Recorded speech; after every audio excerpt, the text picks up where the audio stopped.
Mantan Menteri di era Jokowi Nadiem Makarim dan Yakut Holil Kaumas hari ini kompak diperiksa oleh Komisi Pemberantasan Korupsi. Keduanya diperiksa dalam perkara berbeda. Mantan Mendikbudristek Nadiem Makarim akan diklarifikasi soal pengadaan perangkat lunak Google Cloud, sementara mantan Menteri Agama Yakut diperiksa terkait dugaan korupsi kuota haji. Untuk mengelaborasi hal ini sudah bergabung bersama kami Zainur Rohman, peneliti Pusat Kajian Anti Korupsi atau PUKAT UGM.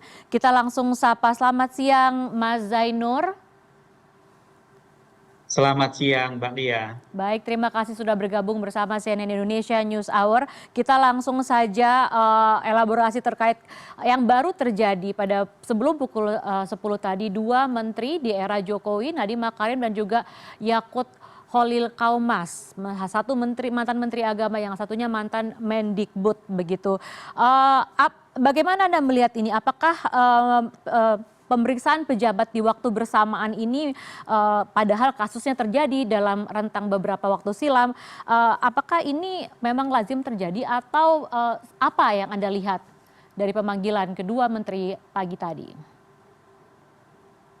Ya, ini menunjukkan memang seringkali setelah sebuah periode pemerintahan selesai, maka akan ada pemeriksaan oleh aparat penegak hukum. Ya, sehingga ini menjadi pembelajaran bagi siapapun yang sedang berkuasa untuk menggunakan kekuasaannya dengan benar, akuntabel, transparan, sesuai dengan aturan hukum. Nah, ini kan ada dua ex-menteri diperiksa bersama-sama hari ini oleh KPK. Tentu ini bukan kejadian biasa ya, jarang-jarang terjadi ada pemanggilan terhadap dua ex-menteri untuk dua kasus yang berbeda. Jadi menurut saya ini tetap merupakan satu bentuk satu bentuk kejadian yang kejadian ini menunjukkan bahwa tidak ada yang abadi ya di dalam kekuasaan itu, sehingga siapapun sekali lagi harus benar-benar menjalankan pemerintahan dengan benar dan menghindarkan diri dari bentuk-bentuk pelanggaran hukum, apalagi dalam bentuk tindak pidana korupsi. Meskipun untuk dua ex-menteri ini belum ada status apapun ya, statusnya adalah saksi ya, tetapi kan menurut saya ini juga merupakan satu bentuk awal dari proses penegakan hukum yang dilakukan oleh KPK. Ada problem di dalam pengelolaan haji di 2024 dan ada problem di dalam pengadaan Google Cloud ketika Menteri Nadiem menjabat sebagai Menteri Pendidikan. Malia. Iya, Mas Zainur, kalau untuk Menteri Nadiem sendiri sebelumnya, mantan Menteri Nadiem sebelumnya sudah di Kejaksaan, kemudian di KPK. Tanggapan Anda seperti apa? Ya, ini sepertinya banyak sekali problem ya di aspek pendidikan. Di KPK sedang dilakukan investigasi mengenai penyewaan Google Cloud, di mana dibutuhkan tempat untuk menyimpan data di bidang pendidikan, termasuk data dari siswa dari sekolah ketika masa pandemi COVID-19, sehingga memang membutuhkan Google Cloud sebagai media penyimpanan. Yang menjadi persoalan kan apakah di dalam pengadaan jasa ini dilakukan sesuai dengan peraturan atau tidak, dan juga apakah ada bentuk penyalahgunaan atau tidak. Nah, yang kedua, di Kejaksaan berlangsung proses penyidikan perkara korupsi terkait dengan pengadaan Chromebook ya. Chromebook itu adalah laptop yang menggunakan operating system Google ya, menggunakan OS Chrome ya, diduga di sana ada bentuk-bentuk kemahalan sehingga negara mengalami kerugian yang sangat banyak.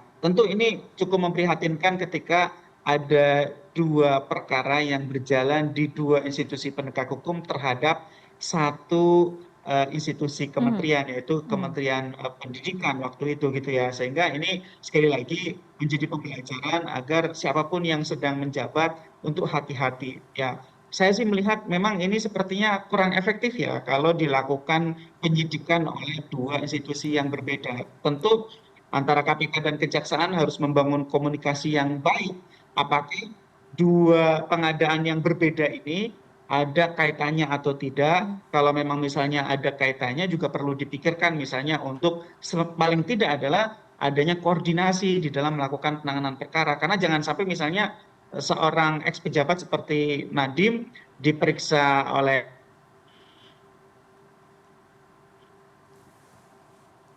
Mas Zainur. periksaannya. Iya Mbak Lia. Ya, artinya Anda melihat bahwa Nadiem ini sudah diperiksa di dua instansi yang berbeda, kemudian itu harus saling berkoordinasi begitu ya? Betul, Baik, kita dari harus saling berkoordinasi Mbak. Sementara untuk mantan Menteri Agama Yakut Holil Kaumas ini memang juga seperti kita ketahui baru pemeriksaan awal terkait dengan kuota haji begitu. Bagaimana Anda melihat institusi ini? Karena untuk di Kementerian Agama saja kita melihat daftarnya tidak pendek begitu, cukup panjang daftarnya di mana kasus-kasus korupsi dan penyalahgunaan dana ini terjadi dari era-era terdahulu. Bagaimana Anda melihat institusi Kementerian Agama yang memang seharusnya menjadi satu institusi yang amanah begitu, Mas Zainur? Ya Mbak Lia, ini tentu paradoks ya. Kementerian Agama seharusnya dapat menjadi teladan, menjadi contoh yang baik untuk kementerian dan lembaga yang lain, tetapi memang dari sisi sejarah, dari sisi histori, banyak sekali perkara-perkara korupsi yang melibatkan institusi ini. Bahkan ada lebih dari satu orang menteri agama, ex-menteri agama ya, yang sudah menjalani pidana terkait dengan tindak pidana korupsi. Nah, terkait dengan kasus yang saat ini sedang dilakukan pemeriksaan oleh KPK, itu terkait dengan pembagian kuota haji gitu ya. Jadi kan di 2023 Presiden Jokowi itu meminta tambahan kuota kepada Kerajaan Arab Saudi. Kenapa? Karena antrian haji Indonesia itu sangat panjang, untuk bisa berangkat haji lama sekali menunggunya puluhan tahun, sehingga minta tambahan kuota oleh pemerintah Kerajaan Saudi Arabia ditambah 20.000. Nah, tambahan 20.000 kuota itu kalau menurut Undang-Undang tentang penyelenggaraan ibadah haji harusnya 92% itu adalah untuk kuota haji reguler dan 8% untuk kuota haji khusus. Tetapi oleh Menteri waktu itu yaitu Menak Yakut Khalil Kaumas ini kemudian 20.000 itu dibaginya rata Mbak Lia. 10.000 dibagi untuk haji khusus, 10.000 untuk haji reguler. Padahal kalau menurut peraturan harusnya haji khusus hanya dapat sekitar 1.600. Nah, ini yang dipersoalkan oleh KPK gitu ya.